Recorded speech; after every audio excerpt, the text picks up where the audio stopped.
Bonjour, aujourd'hui on se retrouve pour le test de Monster Hunter 3 Ultimate. On va déjà parler des producteurs et des développeurs qui sont Capcom. La date de sortie en Europe c'est le 22 mars 2013. Pour l'introduction, dans ce jeu il y a le mode solo et multijoueur en réseau local et en Wi-Fi, sachant que la version 3DS ne comporte que le réseau local.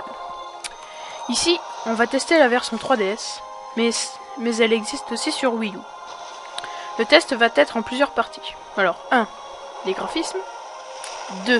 La jouabilité, le gameplay. 3. La bande son. Et 4. La durée de vie.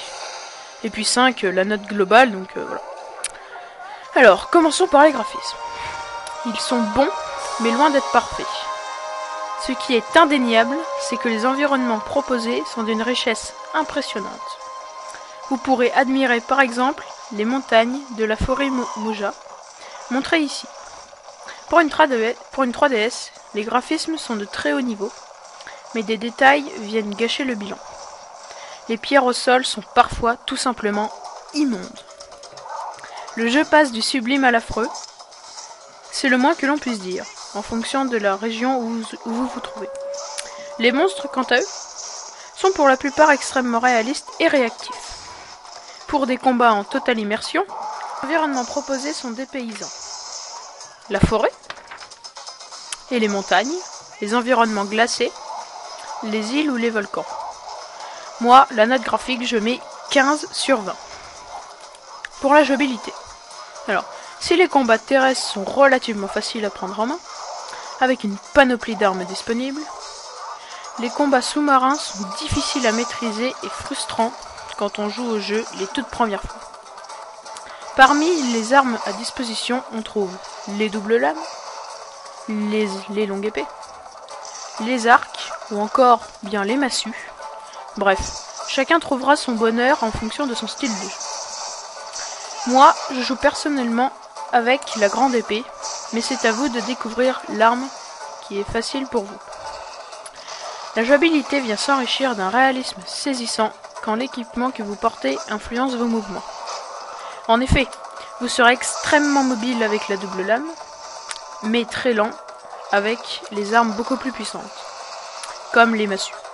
Mais pour la quête, vous avez un coffre bleu où on peut notamment trouver la carte de la région, des bonus pour reprendre de la vie ou de l'endurance, ou encore des marqueurs pour voir où se situe le monstre dans une autre, entre guillemets, zone.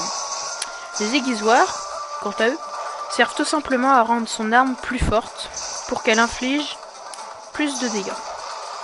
Les potions et les méga potions redonnent de la vie, même si les méga potions redonnent plus de vie que les potions, ce qui est logique. La carte sert à voir toutes les zones. Comme vous pourrez vous en apercevoir, la gestion de la caméra est vraiment délicate. Donc moi, pour la note de la jouabilité, je mets 16 sur 20. Maintenant pour la bande son. Elle est un gros point fort du jeu. Tous les grands monstres ont chacun leur musique.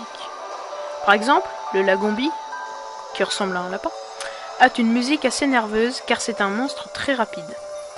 Les cris des monstres et du personnage sont très réalistes, ce qui est un point fort pour l'immersion. Les ambiances musicales et des différentes zones sont chacune bien pensées, comme on peut l'entendre. Un autre point fort est la gestion jour-nuit du jeu, intéressante et bien foutue. Pour la note de la bande son, franchement, je mets 19 sur 20. Ouais. Maintenant, pour la durée de vie. On arrive à l'immense point fort de ce jeu. C'est bien simple, votre vie sociale va fortement diminuer avec ce Monster Hunter. Améliorer vos armes, réussir toutes les missions, passer des heures dans la forêt Moga pour refaire vos stocks de potions, ou encore contempler les cinématiques. Enfin bref, vous aurez de quoi vous occuper et devenir totalement addict. Dommage que sur 3DS le mode Wi-Fi ne soit pas disponible, rendant la version Wii U plus compétitive.